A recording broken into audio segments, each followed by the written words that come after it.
Hi everyone, I'm Giselle Fernandez for LA Magazine's Big Shots. And we have had one of the most incredible big shots come to Los Angeles. It's Eve Branson, the mother of Sir Richard Branson, who's made such an incredible difference not only in his life trajectory, his adventure and success, but in the lives of so many others she's inspired, myself included. Eve Branson came here to receive an award for her work, among other things, inspiring young girls to be entrepreneurial in the Atlas Mountains of Morocco. She's made such a difference, and we want to share with you her life story, her adventure, and her wisdom, and what it means to be a maverick woman, to live a happy life, and to have no regrets. Miss Eve Branson, our big shot for LA Magazine. It's so lovely to welcome you back to Los Angeles. This is not a second home for you, but it's a special place because isn't it here you had the first Rock the Casbah? That's right. I love coming back. Any excuse. Eve, you're getting this award, Maverick Woman Award, and given to you by your son, Sir Richard Branson. What does that mean to you? I can't believe my son's going to be kneeling down and giving me an award when it's normally me being naughty and ticking him off. So it's going to be very exciting, yes. It is our honor to introduce to you Sir Richard Branson. I'm very, very fortunate to have the most wonderful mother. She is exceptional. She's achieved incredible things in her lifetime. And she happens to be my favorite mum. But before she comes on stage, there's a short video.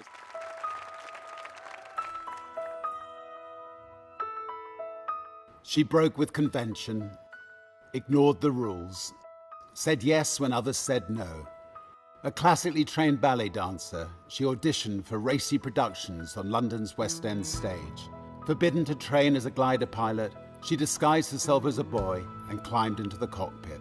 In 1943, aged 19, she joined the Women's Royal Navy Service to assist in the war effort and signalled ships as they returned to the Black Isle in Scotland.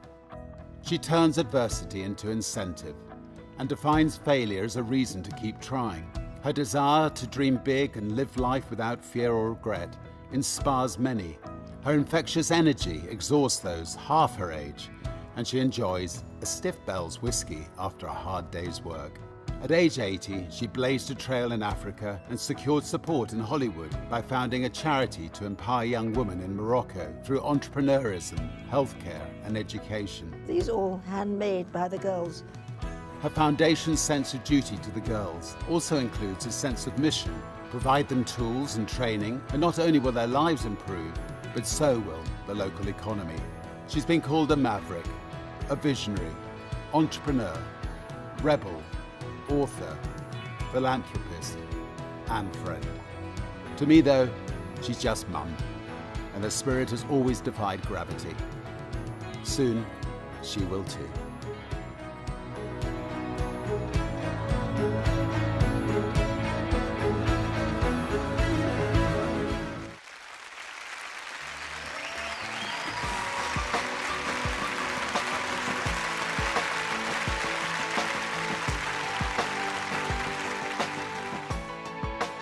Oh my goodness me. In his tribute piece to you, he says the word maverick, the word inspirational, pioneer, all of these adjectives so beautifully and accurately define your spirit and your contribution. In your book, you credit your inspiration to Dorothy Constance, your mom. You remember your mom saying, you can't do this because you're not a boy, or you can't do sports, or you can't do business because you're a girl. That was never a narrative you heard, right? No. She was beyond her time, because in those days, she wasn't allowed to do this and not allowed to do that. But she broke away, and she was determined that I would be myself and be crazy. Luckily. And for your time, you were considered crazy or avant-garde. Yeah, I'm afraid I was considered crazy, but never mind. Did you ever think of yourself that I'm doing things that others can't, but I'm going to do them anyway? I mean, what was your attitude about pursuing the things that you cared about and were inspired by? My father was very religious. I don't mean religious, but we very much had to go to church every Sunday. I had to walk 3 miles in the Devon lanes at his side to get to church. But he used that time to talk to me, and all my worries I would confide in him. You write about those talks and those walks with your father in your book. What would be the most impactful philosophy and words of wisdom that he gave to you? They called me Chimp in those days. Well, Chimp, now you know right from wrong, and he was a very good influence. I wouldn't dare go too far wrong with him because I respected him, and I think if you respect your parents, they're allowed to tick you off, and that's the most important thing. When you dressed up as a boy to learn how to be a glider, did they know about that? Did your parents know about that and say it was okay? Oh, no. No. It was a bit ahead of my time because to go gliding in those days as a woman, it wasn't the right thing to do. That's why I had to dress up as a boy. Where did your sense of adventure and your thirst for risk come from?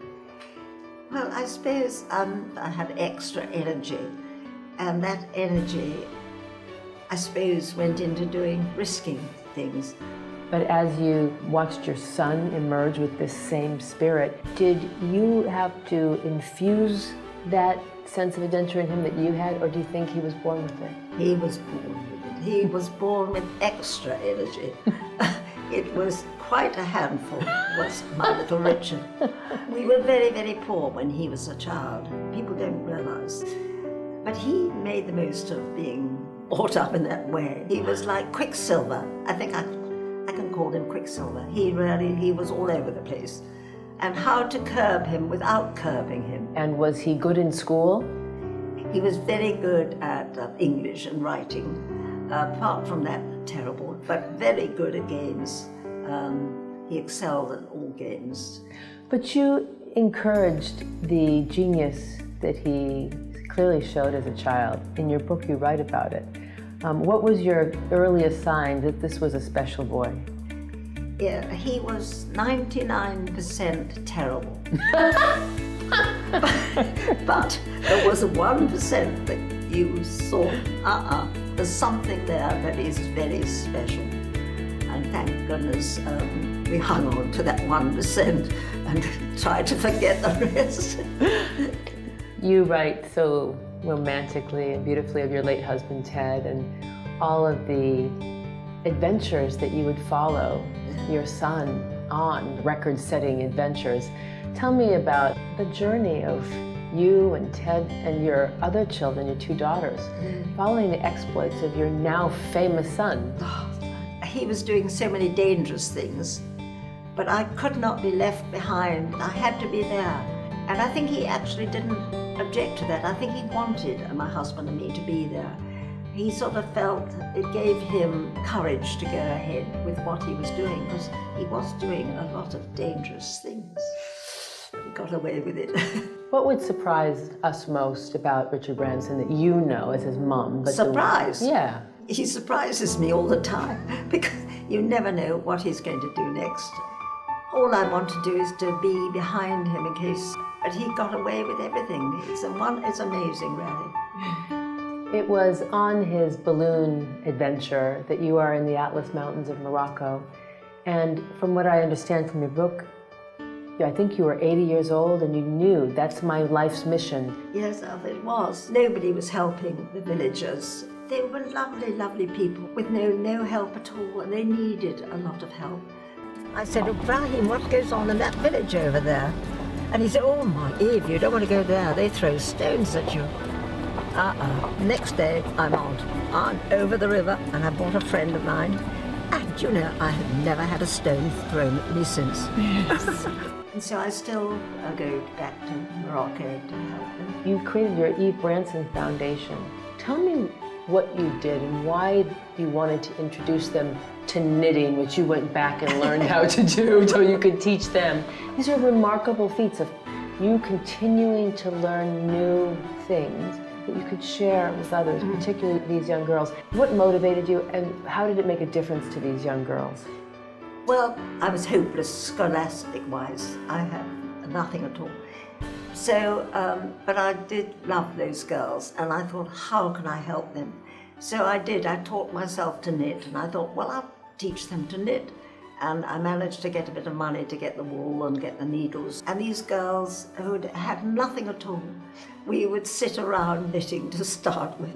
I just wanted to teach them something so they could earn their own money and be independent. These young girls now don't only just knit or create crafts. You have expanded the foundation to deal with their English, learning English, and also healthcare. How has it changed the life of some of these girls? Like when you go back, how have you seen the village and the women being empowered change a life not only for themselves, their families, but their whole communities? You see, if you're learning, you're happy. If you're being creative in some way, you're happy. I think one has to be very careful though, because the men don't like the women to be working. They've got away with it by not making the men feel small because they are learning. So that has been my challenge, really. Yeah, I can imagine. But you empower them economically and with a gift and a craft, and it's made a huge difference to their local economy. What your work has done really has ripple effects to a need for girls to be empowered and independent all across the world. Yeah. So you're a real inspiration for that. Here, you're being given an award by AltaMed, which provides medical services to the poor, Hispanic, and African Americans. And largely, a lot of the same issues and need for economy and creative access to fulfill their potential is the same here as it is in the Atlas Mountains. To learn to do something creative takes a teacher that knows.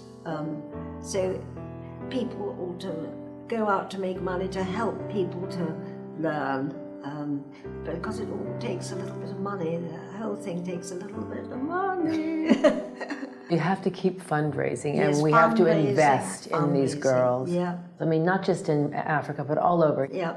You were just recently in the Los Angeles area because you were launching the mothership with the mother's name and this very voluptuous picture of you on the side of Virgin Galactic. Yes. Tell me what it means to you to have this mothership named after you. It's terribly exciting. My granddaughter, the baby aged 4 months, with her bottle, had to go put the bottle against the ship and christened it. So that's one way of christening a ship, isn't it? 4 months old baby with a bottle. No champagne?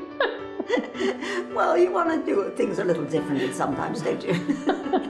What is your recommendation for seeking a happy life, a life that's successful? It seems not to have anything to do with money and fame, but a lot of other things for you. Yes. All I can say is people aren't happy unless they're being creative, constructive or creative. 2 words, both so important. An old person is to be either laughed at or they can do some good. And there's so much they can do to help the younger people. You can't sit back. There's always somebody, something, somewhere to help. And that's very satisfying. You, in the end of your book, really kind of give your life's philosophy and wisdom. You said, don't waste time on regrets, move forward. Yep, move forward and move forward. I've done. And I hope I'll do it for a long while longer. And that there's always another adventure. Is that how you feel? There's always another adventure? There's always another adventure, especially if I've got a son like mine. Well, I'm so happy that Holly Hope, your good friend who helped you write Mum's the Word, which I encourage everyone to buy and read.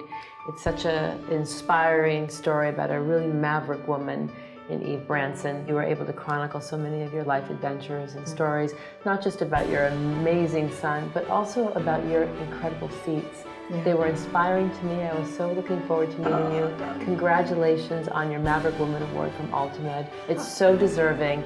And thank you for being just a role model to so many girls and women and entrepreneurs around the world. Well, thank you for thanking me. We can't wait to see what your next feats are. I can't even imagine. But we're looking for you when you go up into space in Virgin Galactic. Off we go, up to the sky. Eve Branson, we should all just be a little bit like her. Live an adventurous life, no regrets, and defy age at every turn. Thanks for joining us. I'm Giselle Fernandez. See you next time.